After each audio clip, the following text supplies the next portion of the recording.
चलो चलो चलो। जय बोलिए देवाधिदेव एक हजार श्री आदिनाथ भगवान की जय जय जय। देवाधिदेव एक हजार श्री पार्श्वनाथ भगवान की जय जय जय। वर्तमान शासन नायक वर्धमान महावीर स्वामी भगवान की जय जय जय। परम पूज्य श्रवण कुल तिलक प्रातः स्मरणीय संत शिरोमणि आचार्य भगवान श्री विद्यासागर जी महाराज की जय जय जय। परम पूज्य गुणायतन प्रणेता प्रखर वक्ता भावना योग प्रवर्तक शंका समाधान प्रवर्तक गुरुवर श्री प्रमाण सागर जी महाराज की जय जय जय। परम पूज्य मुनिवर श्री संधान सागर जी महाराज की जय जय जय। समस्त मुनि संघ की जय जय जय। शंका समाधान के आज के इस सत्र में आप सभी का अभिनंदन। बंधुओं, परम पूज्य गुरुदेव का विदिशा से हुआ मंगल विहार और राहत गढ़ भी पा रहा है राहत। परम पूज्य गुरुदेव के पद चापों की सुनकर आहट। हम सब आगे के सत्र को प्रारंभ करें, उसके लिए चलते हैं परम पूज्य गुरुदेव के चरणों में और उनका आशीर्वाद प्राप्त करके अपने जीवन को धन्य करेंगे इन शब्दों के साथ कि हुआ कृतार्थ आज मैं गुरुवर, पाप निवारक पादर्शन, फिर भी मिश्री मिश्रित वाणी, सुनने का है आकर्षण। स्वाति का नक्षत्र उदित हो, मेघ देख उत्साहित हो, वर्षा जल पीकर ही चातक तृप्त और आनंदित हो। सभी लोग हाथ जोड़ेंगे, मस्तक झुकाएंगे और मेरे साथ बोलेंगे, हे गुरुदेव नमोस्तु नमोस्तु नमोस्तु। अब हम चलते हैं परम पूज्य मुनिवर श्री संधान सागर जी महाराज के चरणों में और निवेदन करते हैं कि हे महाराज श्री, आपके माध्यम से शंका समाधान के आज के सत्र को गति मिले और हम सब समाधान के मार्ग को प्राप्त कर सके। नमोस्तु नमोस्तु नमोस्तु। और हिरनई के इस पारसनाथ जिनालय के प्रांगण में आज का ये शंका समाधान का सत्र अपन प्रारंभ करें। उससे पूर्व जैसा कि आप सभी जानते हैं, आगामी 27 नवंबर से 2 दिसंबर तक राहतगढ़ में वह पंच कल्याण प्रतिष्ठा महामहोत्सव, जिसमें पाषाण से परमात्मा, कंकर से शंकर और पामर से परमेश्वर बनने की प्रक्रिया आप जानेंगे और किस प्रकार से हम गुरु चरणों में गुरु सानिध्य में अपने आप को भी, अपने जीवन को उस परमात्मा बनाने की विधि अपने आंखों से खुद देखेंगे और खुद परमात्मा भी बनने का अपन भाव रखेंगे। इसी भावना के साथ दोनों हाथ जोड़ते हुए होते हैं नत, ताकि सबका जीवन बन सके समुन्नत। इसी भावना से आज का शंका समाधान का सत्र इस पावन धरा से प्रारंभ करें और प्रथम प्रश्न के लिए मैं आमंत्रित कर रहा हूं सरोज जी जैन। सरोज जी जैन विदिशा, वे अपना प्रश्न गुरु चरणों में करें और तैयार रहेंगे सुरेंद्र जी जैन, जो मां जिनवाणी की सेवा में सतत नत रहते हैं। Hello hello.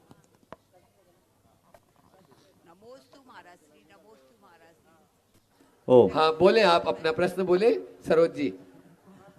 महाराज जी, मेरा प्रश्न है कि हम लोग हरी हल्दी को सुखाकर चौके में काम में ले सकते हैं कि नहीं? हरी हल्दी को सुखाकर चौके में काम ले सकते हैं? बिल्कुल ले सकते हैं। गीली हल्दी लेने योग्य नहीं है, सूखी हल्दी और सौंठ ले सकते हैं। उसका कारण है, हल्दी स्वाभाविक रूप से जब सूख जाती है तो वो काष्ठ बन जाती है, वो अचित्त हो जाती है, उसके ग्रहण करने में कोई बाधा नहीं है। अब आप तर्क दोगे कि फिर आलू भी सुखा के ले लें, तो जैसे हल्दी स्वाभाविक रूप से सूखती है वैसे आलू सूख जाए तो आप ले सकते हैं। सूख सकती है क्या? नहीं सूखती। आलू को उबालना पड़ता है, आलू के पीस करना पड़ता है, तब आलू सूखती है। इसलिए आलू और हल्दी की तासीर में अंतर है, दोनों को अलग अलग देखते हैं। नमोस्तु महाराज श्री, नमोस्तु। ओम। सुरेंद्र जी जैन मां जिनवाणी की सेवा में सतत है, हाँ सेवारत रहते हुए बोलो। हाँ, वे अपना प्रश्न गुरु चरणों में करें और तैयार रहेंगे। आज अपने बीच में मुंबई से आशीष जी, नंदिनी जी जैन यहाँ पर उपस्थित है, वे अपना प्रश्न करेंगे। विगत 20 वर्षों से मैं जिनवाणी की सेवा कर रहा हूँ, जीर्णोद्धार। अभी तक 5 लाख से ऊपर किताबें कर चुका हूँ। यहाँ भी तीर्थ क्षेत्रों में भी महाराज जियों के संघों की भी। परंतु महाराज जी एक चीज़ विकल्प आता है, कोई भी जिनवाणी का अभिनय नहीं छोड़ता, अभिनय करता है, वो अभिनय नहीं होता, ना उसको रख रखाना, ना ढंग से, ना किसी प्रकार का। ओम पहले तो मैं चाहूँगा एक बार सुरेंद्र भाई का जोरदार अभिनंदन। ओम एक बार जोरदार अभिनंदन कर दो। 1992 से जिनवानी में जिलबद्ध करने का काम निस्वार्थ भाव से इनने शुरू किया। मुझे बेहद प्रसन्नता है कि आप 5 लाख जिनवानी तक पहुंच गए। मुझे पूरा भरोसा है जिनवानी की ये सेवा आपको जिनवानी में पारंगत बनाएगा और उसका फल प्रदान करेगा। ये आशीर्वाद है। लोगों से मैं ये कहूँगा कि जिनवानी की विनय करें। जिनवानी को जिस तरीके से आप लोग रखते हैं वो कतई उचित नहीं है। जिसकी हम पूजा करते हैं उसका बहुमान ना हो तो फिर हमारे जीवन का कभी कल्याण नहीं हो सकता। बहुत बहुत आशीर्वाद। ओम ओम बस हो गया। अगला आगे आगे आगे माइक पहले से चालू करके दे। मुंबई से आज अपने बीच में आशीष जी, नंदिनी जी जैन पूरे परिवार के साथ में यहाँ पर उपस्थित है। वे अपना प्रश्न करेंगे और तैयार रहेंगे। इसके बाद में माया रानी, श्रीमान मुकेश जी बड़ागर विदिशा।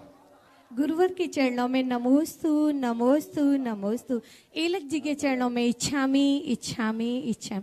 गुरु जी मेरा प्रश्न है कि अनंत चतुर्दशी को अनंत चतुर्दशी क्यों कहा जाता है और ये दूसरी चतुर्दशी से अलग क्यों है? इसलिए कि अनंत चतुर्दशी के बाद हमने धर्म की शुरुआत की, तो जिस चतुर्दशी के बाद धर्म की शुरुआत हो गई वो हमारे लिए अनंत हो गया, ऐसा समझ। नमोस्तु ऐसे इसकी गुरुदेव। कुछ कथाएं भी हैं। आगे नमोस्तु गुरुदेव। हाँ, माला रानी जी, मुकेश जी, कल उनका प्रश्न रह गया था। माला रानी जी जल्दी माइक पहुंचाए वहां तक। और उसके बाद में यहाँ हिरनई के ही शैलेंद्र जी बासल, नेहा जी, राहुल जी बासल परिवार, पूरे परिवार के साथ में बासल परिवार दोई महाराज गुणायतन जी के- ट्रस्टी है। दोई महाराज जी के चरणों में अनंतो बार नमोस्तु नमोस्तु नमोस्तु। महाराज जी, भाव कर्म, द्रव्य कर्म और नौ कर्म में क्या अंतर है और हम इनसे रहित कैसे हो सकते हैं? भाव कर्म, द्रव्य कर्म, नो कर्म, ये क्या है?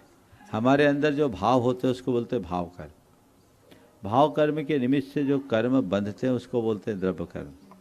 और नो कर्म अर्थात जो हमारे कर्म के लिए सहायक बनते हैं वो सब नो कर्म है। शरीर है, इंद्रियां हैं, ये सब नो कर्म के अंतर्गत है।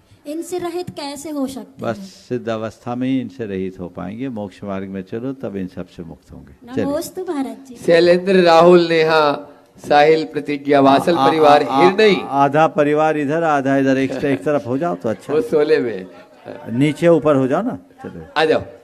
हाँ, पूरा बासल परिवार आप लोग ठीक। जोरदार तालियां बजा दीजिए इनके पुण्य के लिए। 2 भाग हो ये गए हैं। अनायास ही गुरुचरण यहाँ पढ़ते बस, हैं और इनको नीचे, लाभ भी हाँ। पूरा मिलता है। हाँ, नीचे ऊपर, वे नीचे नीचे, अपना- राहुल राहुल नीचे, बस वे नीचे। अपना प्रश्न हाँ। गुरुचरणों में करें। और उसके बाद में आज अपने बीच में चंद्रशेखर जी जैन विदिशा तैयार रहेंगे। नमोस्तु महाराज श्री।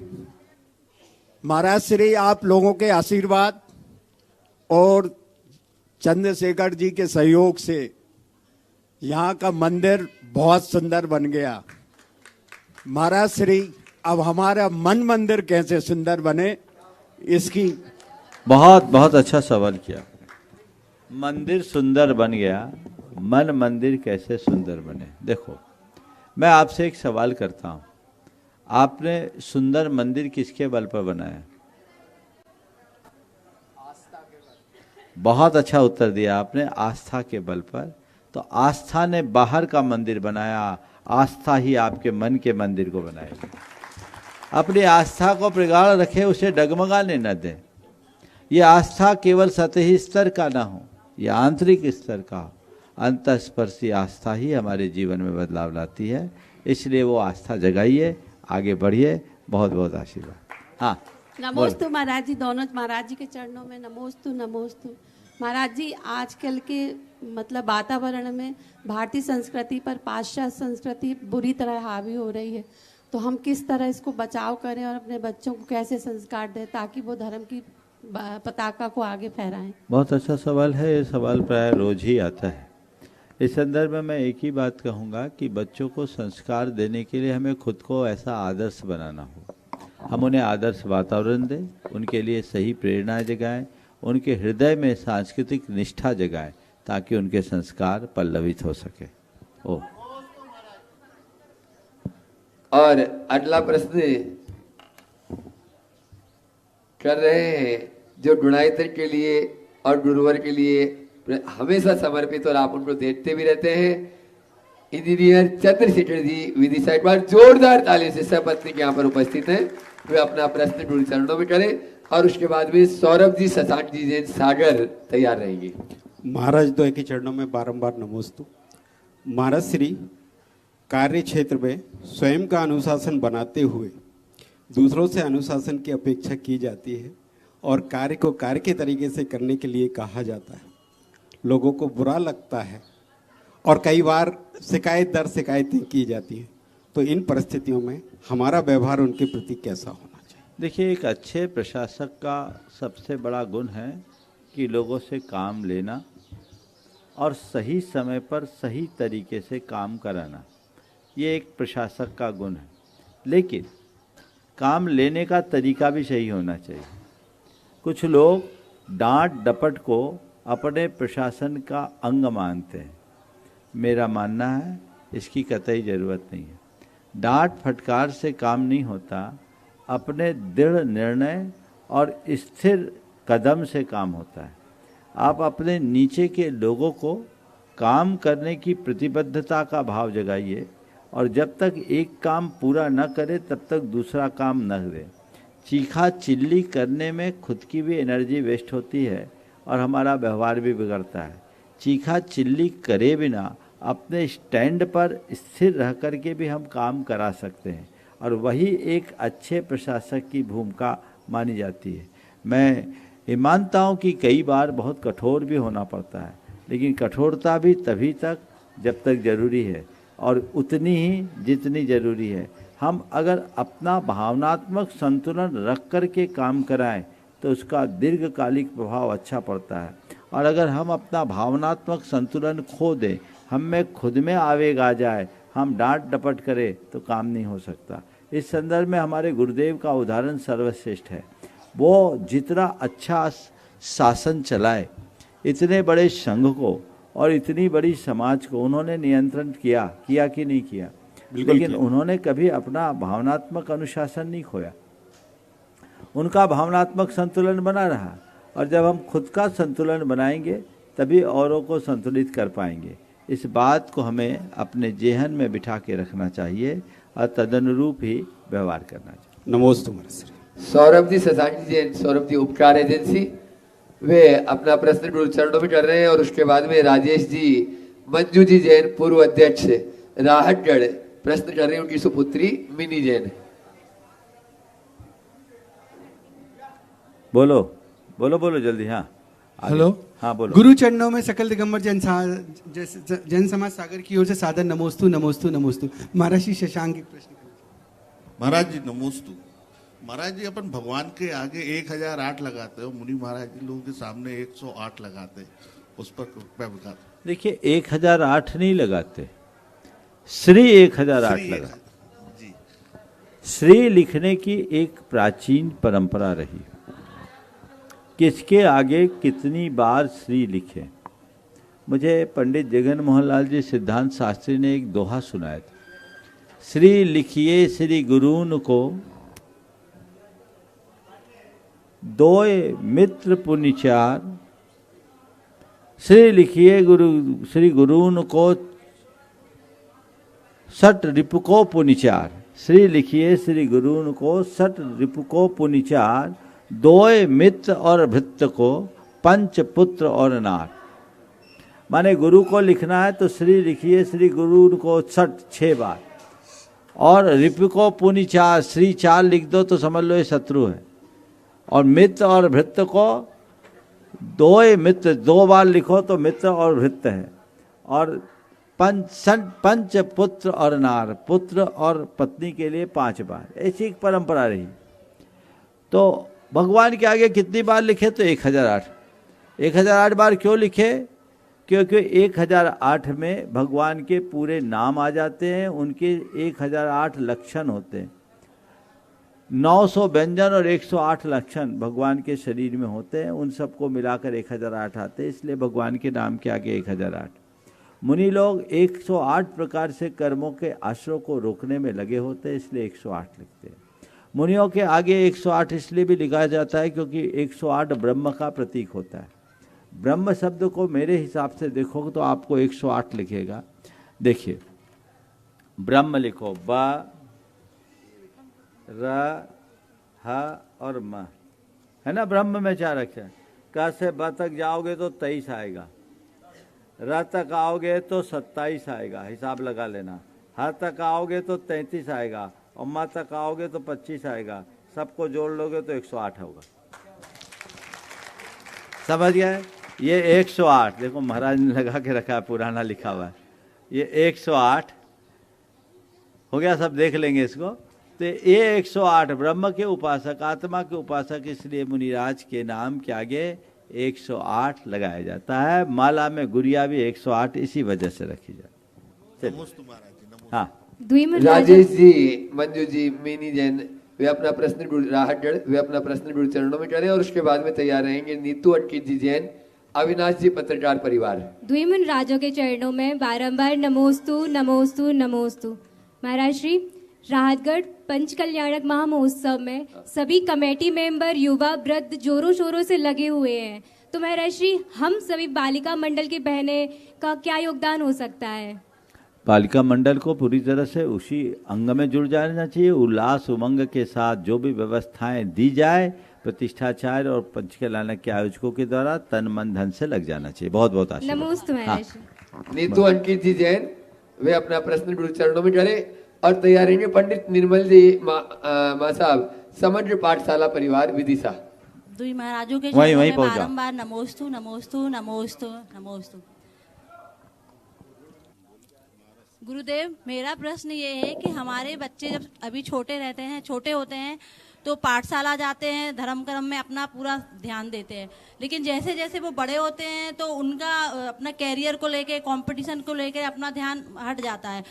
तो हम उनको सफलता की क्या डेफिनेशन दें जिससे वो जितना अपनी पढ़ाई को प्राथमिकता दे रहे हैं उतनी वो अपने धर्म कर्म को भी प्राथमिकता दें? देखिए, स्वाभाविक है, जैसे जैसे उम्र बढ़ती है, बदलती है, भावनाएं बदलने लगती है। 12 साल तक बच्चे माँ बाप के होते हैं, फिर थोड़े बड़े हो जाने पर वो दोस्तों के हो जाते हैं और फिर किसी और के हो जाते हैं।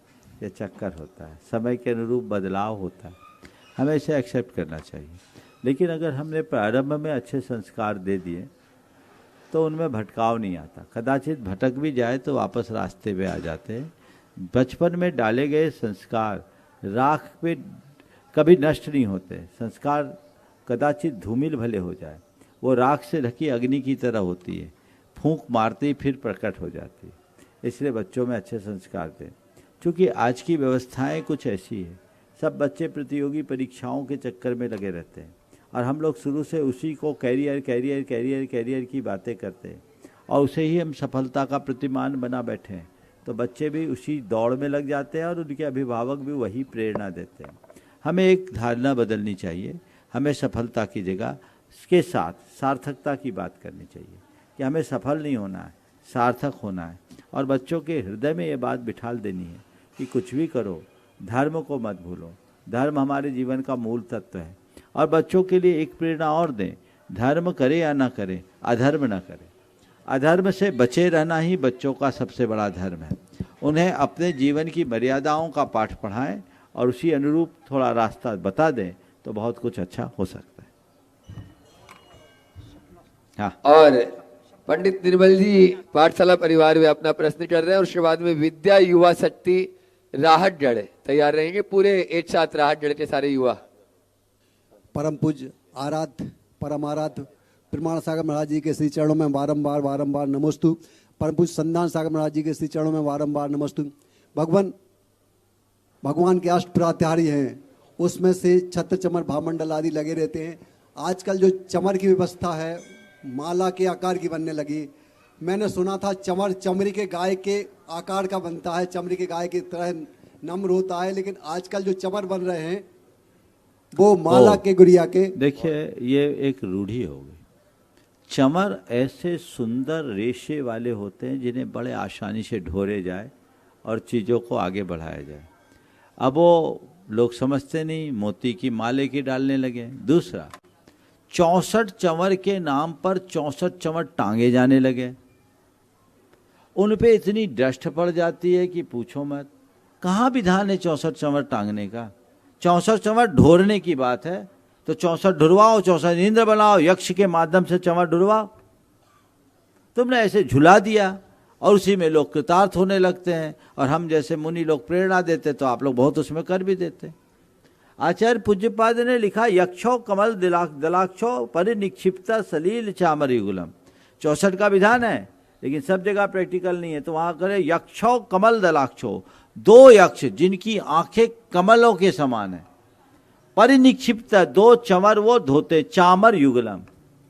तो चंवरधारी के साथ चंवर 2, जो मूर्ति के बाजू में 2 बन जाते पर्याप्त है। अब ये 64 लटका तो देते आप, देखिए वो क्या उसकी कोई शोभा रहती, और चंवर भी चंवर जैसे हो तो ठीक है।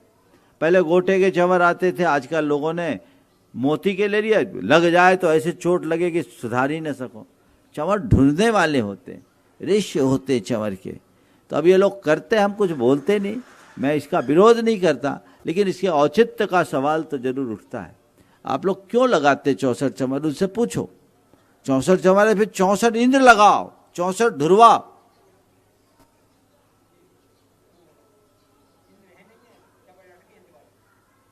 अच्छे भी नहीं लगते, कई जगह तो ऐसे एकदम टंगना जैसे लगने लगते हैं।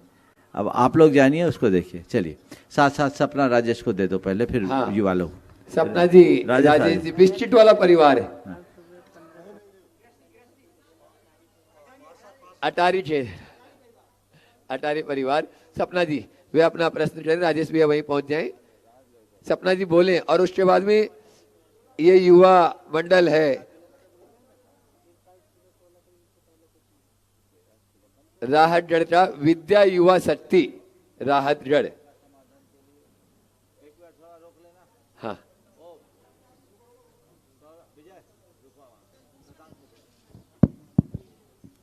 हेलो, गुरुदेव के चरणों में 3 बार नमोस्तु। शुक्ला जी।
है कि पिछले जन्म में हमने कोई कर्म करे होंगे जो जिन धर्म और जैन कुल और आप जैसे गुरु मिले हैं। अब हम राजनीति में रहते हुए भी ऐसा कौन सा कर्म करें कि आगे भी हमें जिन धर्म, जैन कुल और आप जैसे गुरु मिले? देखो, निश्चित पुण्य किया है इसलिए सारे संयोग मिले। आगे क्या करे? मैं कहता हूँ आगे अब जिन धर्म ना मिले, अब तो आगे जिन बनने का मार्ग मिले। और आज अगर जैन धर्म को आत्मसात कर लोगे, मोक्ष मार्ग को अंगीकार कर लोगे, तो आगे जैन नहीं जिन बनोगे। तो जैन तो हम बहुत बार बन चुके हैं, हमारा लक्ष्य जिन बनने का होना चाहिए। कोई किसी भी क्षेत्र में रहे, चक्रवर्ती जैसा व्यक्ति राजकाज करते हुए भी धर्म में दृढ़ता के साथ स्थिर रहता था। तो कोई राजनीति के क्षेत्र में रहते हुए भी यदि जैन धर्म का पालन करता है तो कोई बड़ी बात नहीं। बल्कि मैं ऐसे बहुत सारे अजैन लोगों को जानता हूँ जो राजनीतिक क्षेत्र में बहुत आगे हैं, लेकिन विशुद्धतया जैन धर्म का पालन करते, जैन धर्म के सिद्धांतों को पालते। तो चीज़ें देशकाल की परिस्थितियों पर नहीं, हमारी प्राथमिकताओं पर निर्भर करती है। हम कैसी प्राथमिकता रखते हैं उसके अनुरूप। नमोस्तु महाराज जी। हाँ राजेश जी भी। राजनीति में वर्तमान परिस्थिति में कैसे महाराज जी सामंजस्य स्थापित करें, क्योंकि वर्तमान में जो परिस्थिति बन गई है तो कई बार लगता है जिस तरह के लोग भी आ गए हैं कि इसको अपन छोड़ दें, लेकिन लगता है कि अगर सब अच्छे लोग छोड़ देंगे तो फिर और ये इसमें गंदगी हो जाएगी। महाराज देखिए, राजनीति में रहिए, पर राजनीति के कीचड़ में अपने आप को लिप्त मत होने दीजिए। आज भी यद्यपि अपवाद स्वरूप कुछ लोग हैं, लेकिन वो काम कर रहे हैं। हम उसकी शुचिता को मेंटेन करके जितना कर सके करने का प्रयास करें। एक बार जोरदार ताली बजा दीजिए। पूरे मध्य प्रदेश व्यापार मंडल के प्रदेश अध्यक्ष हैं राजेश जी, उनके लिए जोरदार ताली।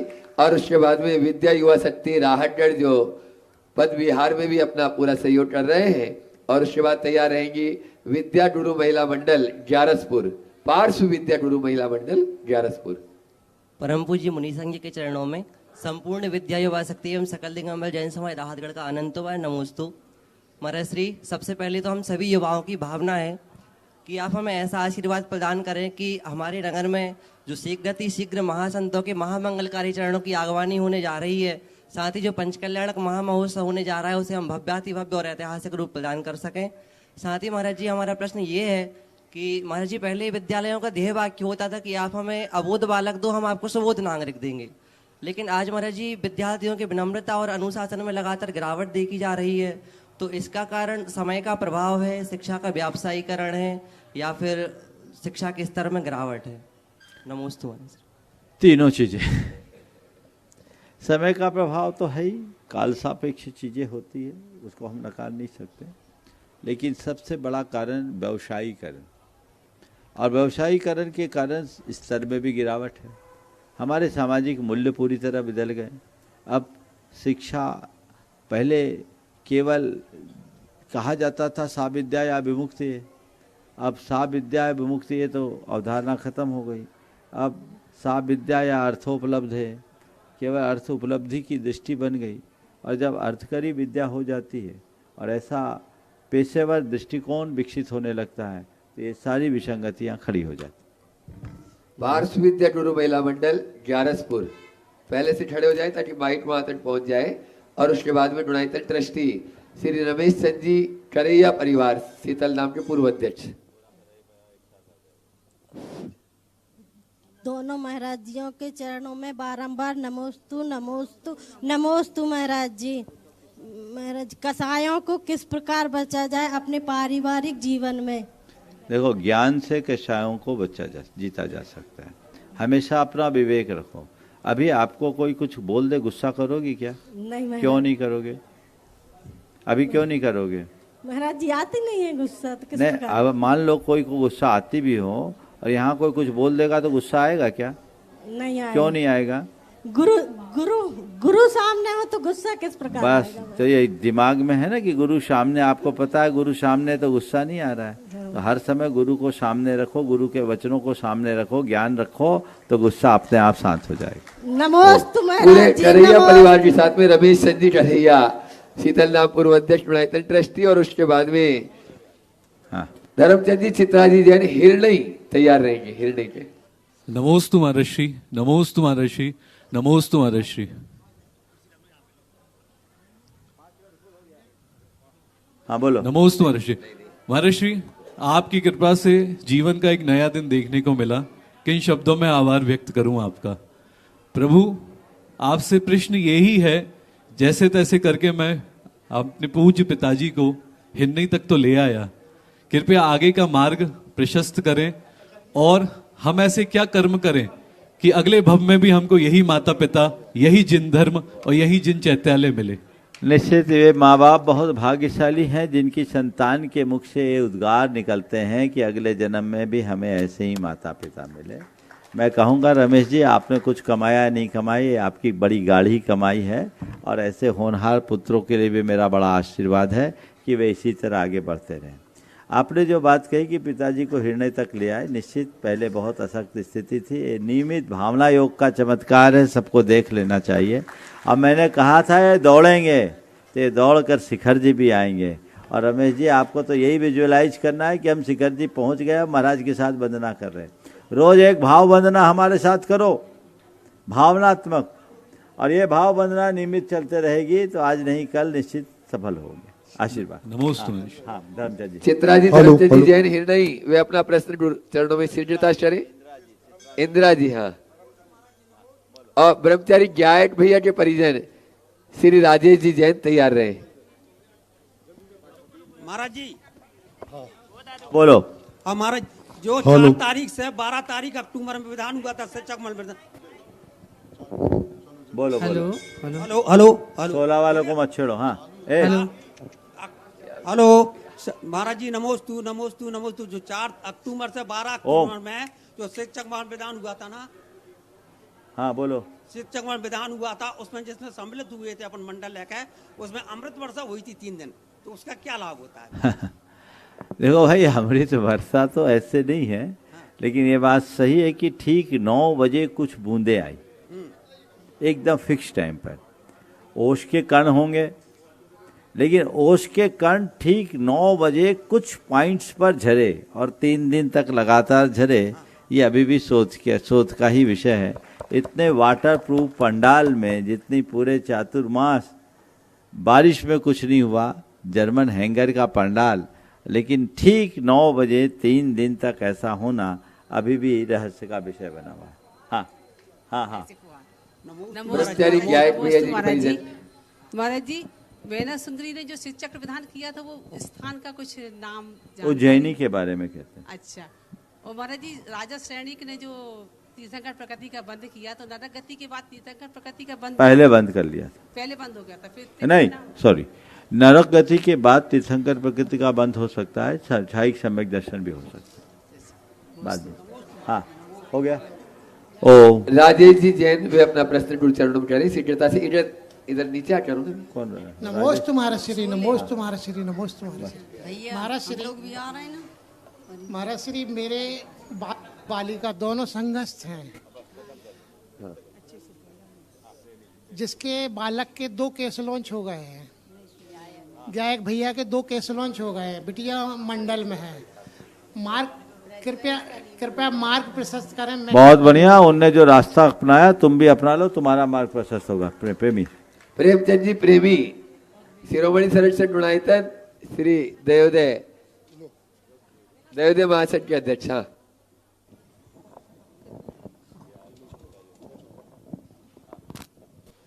नमोस्तु महाराज श्री, नमोस्तु महाराज श्री।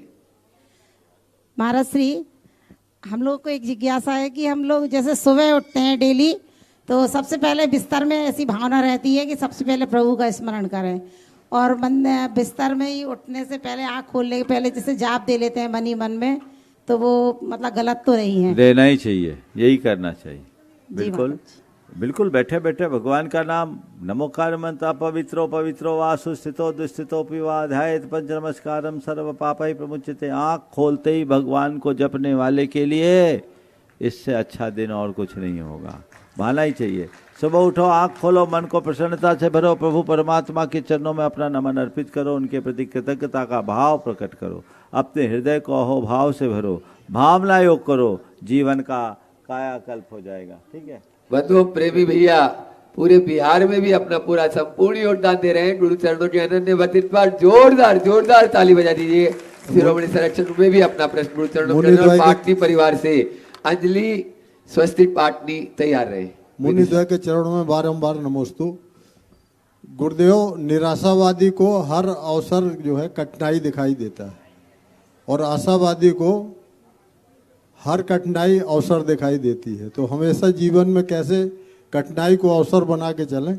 कठिनाई को अवसर के लिए हमें अपनी सोच को सकारात्मक बनाना होगा। अगर हमारी सोच सकारात्मक बनती है तो हर कठिनाई में अवसर दिख सकता है।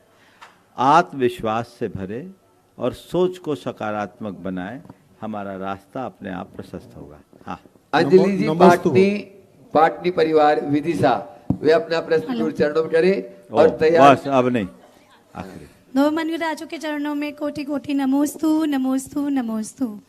महाराज जी, मेरा क्वेश्चन ये है, महाराज जी, हम जब मंदिर जी में जाते हैं और जल और गंधोदक लगाते हैं, जब हम इधर दिल्ली नॉर्थ साइड जाते हैं महाराज जी, तो ऐसा पाया जाता है कि जो लौंग है वो जल में डाली जाती है। वहाँ कहते हैं कि गंधोदक की मर्यादा बढ़ाने की कोई आवश्यकता नहीं है, पर हम इस साइड देखते हैं कि जो लौंग होती है वो गंधोदक में डाली जाती है।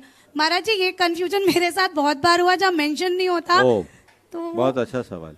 देखिए यहाँ पर प्रासुक जल से अभिषेक होता है और मंदिर में प्रासुक जल रखते हैं, तो ऑलरेडी उसकी 12 और 24 घंटे की मर्यादा तो रहती है, तो मर्यादा बढ़ाने की जरूरत नहीं। और गंधोदक में लौंग इसलिए डालते हैं ताकि पता लग जाए कि ये गंधोदक है। लेकिन महाराज और जहाँ कच्चे पानी का उपयोग करते हैं, नहीं महाराज जी प्रासुक जल का ही यूज हाँ, तो होता है। उसमें गंधोदक में लौंग डालना ज्यादा अच्छा है ताकि उसकी पहचान बन जाए, ये देखना चाहिए। चलिए धन्यवाद। और किले अंदर महिला मंडल यहाँ पर उपस्थित है, सभी महिलाएं एक साथ हो जाएं, एक प्रश्न करेंगे और तैयार रहेंगे।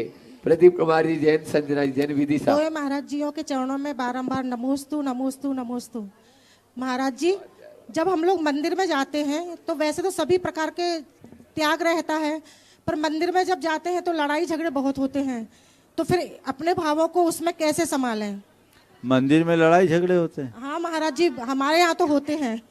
जहाँ होते हैं तो भगवान ही बचाए भाई, मंदिर में ही लड़ाई हो तो फिर भगवान जाने क्या हो। हेलो, हाँ क्या बोलूं मैं इसमें, जहाँ लड़ाई ना हो वहाँ जाओ, पर अपने और भावों ये को कैसे तय संभालें करके महाराज जाओ जी? कि कोई कितना ही लड़े हमें नहीं लड़ना, हमें उनकी सुनना ही नहीं। या जिसमें सब मंदिर में तो लड़ाई नहीं होते होंगे, जहाँ लड़ाई ना हो वहाँ जाओ। चलो किले अंदर महिला मंडल यहाँ पर हो गया, उपस्थित हो है। गया, हो गया। हाँ वो उठा ही था। नमोस्तु। अच्छा, हेलो। प्रदीप कुमार जी, संजना जी जैन, अरियंत बिहार, वे अपना प्रश्न रखेंगे और तैयार रहेंगी लविका जी बांसल हिरनई। बस हाँ बोलो।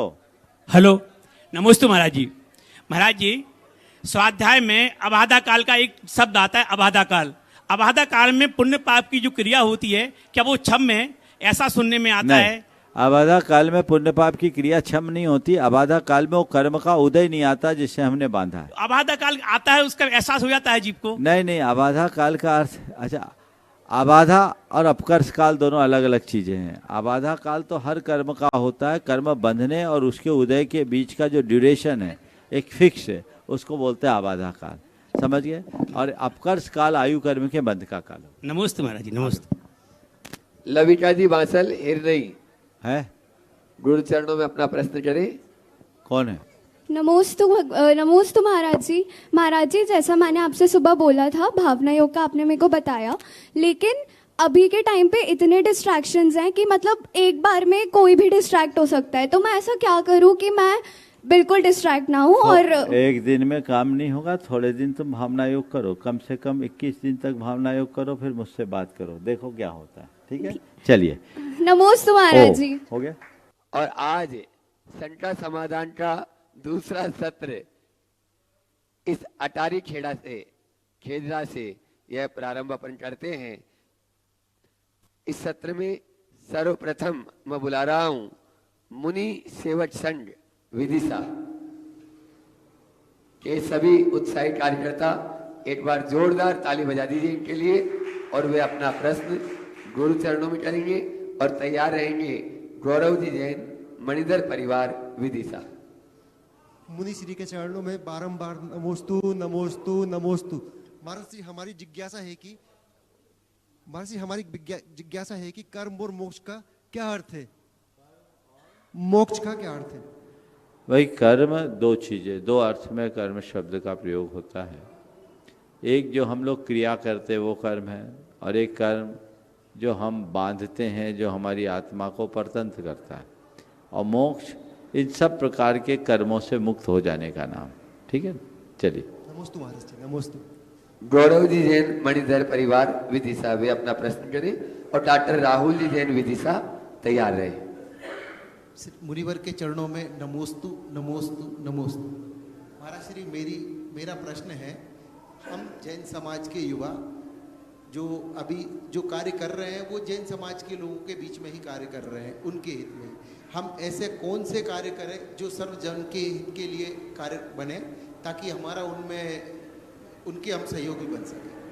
देखिए, जैन धर्म का मूल ही है सर्वजन हिताय काम करना, और हम लोग आज तक जो भी करते आए हैं वो सबके हित के लिए किए। हम दया करुणा का संदेश लोगों के जीवन में फैलाएं।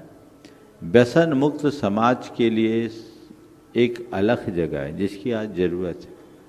अगर इस दिशा में युवा शक्ति लगती है तो मैं समझता हूँ हमारे राष्ट्र के चरित्र को भी सुरक्षित रखेंगे और राष्ट्रीय गौरव को। नमोस्तु महाराज जी। डॉक्टर राहुल जी जैन विदिशा हो गया, इसी में हो गया। अच्छा, जितेंद्र जी जैन CEO ग्यारसपुर अपने बीच में यहाँ पर उपस्थित है। जब कभी भी गुरुओं का विहार इस तरफ से होता है तो बहुत ही गुरु भक्ति का लाभ जो अधिकारी बाद में और गुरु भक्त पहले, एक बार जोरदार तालियों से जितेंद्र जी जैन CEO का स्वागत करें। और उसके बाद तैयार रहेंगे पूरे परिवार के साथ में शिरोमणि संरक्षक और निर्माण मंत्री आज अपने बीच में गुणायतन के श्रीमान रमेश जी इंजीनियर पूरे परिवार के साथ। गुरु चरणों में बारंबार नमोस्तु नमोस्तु नमोस्तु। गुरु जी, मेरा एक प्रश्न है कि जीवन में इस ब्रह्मांड में आचार्य श्री विद्यासागर जी महाराज स्वर विज्ञान के सबसे बड़े जानकार थे। तो जो मेरी जानकारी में है कि आचार्य विद्यासागर जी महाराज स्वर विज्ञान के सबसे बड़े जानकार थे। लेकिन मेरा प्रश्न ये है कि जब हम श्री जी के दर्शन करने मंदिर जाते हैं तो उस समय स्वर विज्ञान का उपयोग करते हुए दर्शन करना चाहिए अथवा नहीं चाहिए? इसके क्या लाभ है? यदि नहीं करना चाहिए तो इसके क्या लाभ है? देखिए भाई, आपने स्वर विज्ञान की बात की। स्वर विज्ञान भारतीय परंपरा की एक बहुत बड़ी साधना है, बड़ी उत्कृष्ट साधना है। वर्तमान में इसे जिस तरीके से प्रचारित किया जा रहा है वह स्वर साधना के मूल उद्देश्य से बाहर है। स्वर साधना का मूल ध्येय आत्मशुद्धि होना चाहिए। अब इस तरीके से प्रचारित किया जाने लगा कि हर काम के लिए आप स्वर साधना का प्रयोग करें, निश्चित होता है और आमजन आज ऐसा कर भी रहे हैं। पर जो योगी होता है वो हर साधना को आत्मशुद्धि के लिए ही करता है। एक दिन गुरुदेव ने मुझसे कहा था कि ज्योतिष से बड़ा सर्वोदय है और सर्वोदय से बड़ा कर्मोदय है और कर्मोदय से भी बड़ा आत्मोदय है। हमारा ध्यान आत्मोदय पर होना चाहिए। छोटी छोटी बातों में अगर आप स्वर को लेकर के चलेंगे तो आप विकल्पों में ही उलझ करके रह जाएंगे। भगवान के दर्शन करिए आप सहज भाव से तो ज़्यादा लाभकारी होगा। ये सिर्फ जितनी भी चीज़ें हैं, यद्यपि मैं खुद स्वर साधना का साधक रहा हूँ और लंबे समय तक मैंने गुरुदेव के आशीर्वाद से ही मार्गदर्शन में ही किया है, लेकिन मेरा अनुभव कहता है जिसका मनोबल ऊंचा है उसके लिए किसी आलम्बन की जरूरत नहीं। उच्च मनोबल के साथ काम करो, सारे काम अपने आप हो जाएंगे। बात बात में हम स्वर देखें, उसके बाद भी जो होना होता है वो होता ही है। इसलिए मैं इनमें अब ज़्यादा दिमाग लगाने की सलाह आप जैसे अधिकारियों को नहीं दूंगा। समझ गए? सीधी दृष्टि से चलो, रचनात्मक दिशा में आगे बढ़ो, जो हमारे लिए ज़्यादा लाभप्रद होगा। हाँ, एक साधना आप करो, श्वास लेते समय सो और श्वास छोड़ते समय हम। सो हम सो हम सो हम, इसको बोलते हैं हंसाचार। क्या बोलते हैं इसको? एक ऐसी आध्यात्मिक उपलब्धि तक पहुंचाएगा जिसके आगे संसार की सारी उपलब्धियां तुच्छ है। स्वर शास्त्र के अनुसार तो वो त्रिकाल सिद्ध हो जाता है। तो हम क्यों ना करें? श्वास तो हम 24 घंटे ले रहे हैं, सोहम का अभ्यास करें ना। देखिए आपके जीवन में कितना क्रांतिकारी परिवर्तन होता है, बहुत बड़ा बदलाव। महाराज जी, एक प्रश्न और था। आपकी शिष्या नेहा जैन की ओर से था। उनका ये पूछना है कि मंदिर जी में चंदोबा चढ़ाने का क्या महत्व है? देखिए, चंदोबा मंदिर का एक उपकरण है। मंदिर में कोई भी उपकरण चढ़ाने को नित्य पूजा की श्रेणी में लिया है। नित्य पूजा यानी आपने मंदिर में उपकरण दान दिया, ये आपकी पूजा है, और एक दिन की पूजा नहीं, जब तक वो उपकरण वहाँ उपयुक्त हो रहा है तब तक के लिए पूजा है। तो इस अतिशय पुण्य के बंध का कारण बनता है और लोगों को ऐसा करना चाहिए। श्री जी को चंदोवा के नीचे इसीलिए रखते कि उसके ऊपर कोई हिंसक प्राणी ना आए, छिपकली आदि की ना आए, लगाना चाहिए। बहुत रमेश जी इंजीनियर सतना पूरे परिवार के साथ में, अरियंत बिट्टू भैया, अक्षय मनाली और मुकेश जी डाना पत्नी जिनके समधी, वे भी साथ में हो जाएं। उनका प्रश्न अपना रहेगा। समाज सेवी और पत्रकार सागर। नमोस्तु गुरुवर, मुनि श्री संदान सागर जी के चरणों में नमोस्तु। महाराज श्री नमोस्तु भगवान। महाराज श्री ऐसा कहते हैं कि प्रभु खोजने से नहीं मिलते, प्रभु खोजने से नहीं मिलते, प्रभु में खोना पड़ता है। अब मानव प्रवृत्ति है, प्रभु में खोने के लिए कोई न कोई आधार या स्वरूप निश्चित रूप से होना चाहिए। तो वर्तमान में जो प्रभु का दृश्य स्वरूप है उसमें हमारी आस्था या दृढ़ता स्थायी नहीं रहती, और जो अदृश्य स्वरूप है उसको हम कल्पना मात्र मानते हैं। ऐसी स्थिति में कहीं ना कहीं ऐसा लगता है कि प्रभु से हमारा याराना दिखावा जैसा है। ये दिखावा वास्तविकता में कैसे परिवर्तित हो, कृपया समाधान करें। बहुत अच्छा सवाल आपने किया। प्रभु खोजने से नहीं मिलते, खोने से मिलते, और प्रभु में खोने के लिए हमें आलम्बन चाहिए। ये बात सच है कि हमने जो मूर्त आलम्बन लिया है वहाँ प्रभु नहीं है, वो मात्र आलम्बन है। लेकिन मूर्त आलम्बन से हम अमूर्त की प्रेरणा पा सकते हैं। जैसे किसी की तस्वीर हम देखते हैं, तस्वीर को देखते ही उससे जुड़ी स्मृतियाँ ताज़ी हो जाती, हम उसमें खोने लगते हैं। होते हैं कि नहीं होते? क्यों? क्योंकि उसके प्रति मेरा लगाव है, आत्मीयता है। तो ऐसे हमने प्रभु के अभाव में प्रभु की मूर्त गढ़ी है। उस मूर्त से, उस मूर्त स्वरूप से भीतर का जो अमूर्त तत्व उसको पहचाने। वो तब संभव होगा जब हम मूर्ति के साथ मूर्तिमान की तरफ दृष्टि रखें। और वो प्रभु कहीं बाहर नहीं है, हमारे भीतर है। और स्पष्ट शब्दों में कहें तो हम ही प्रभु हैं। हमारे भीतर का जो विकार है जिस दिन हट जाए, हम में और प्रभु में कोई अंतर नहीं। बहुत पहले कुछ पंक्तियाँ हैं। मैं ढूंढ रहा था भगवान को, मैं खोज रहा था भगवान को, भगवान ढूंढ रहे थे मुझे। मैं खोज रहा था भगवान को, भगवान ढूंढ रहे थे मुझे। अचानक हम दोनों मिल गए। न मैं झुका न वे झुके, न मैं झुका न वे झुके, न वे मुझसे बड़े थे और न मैं उनसे लघु था। न मैं उनसे लघु था, न वे मुझसे बड़े थे। एक आवरण हमें विभक्त किए था, एक आवरण हमें विभक्त किए था, वो हटा और मैं भगवान हो गया। तो उस आवरण को हटाए, वो अज्ञान का आवरण है, मोह का आवरण है, वो विकारों का आवरण है। जिस दिन हटेगा हम खुद में भगवान। नमोस्तु।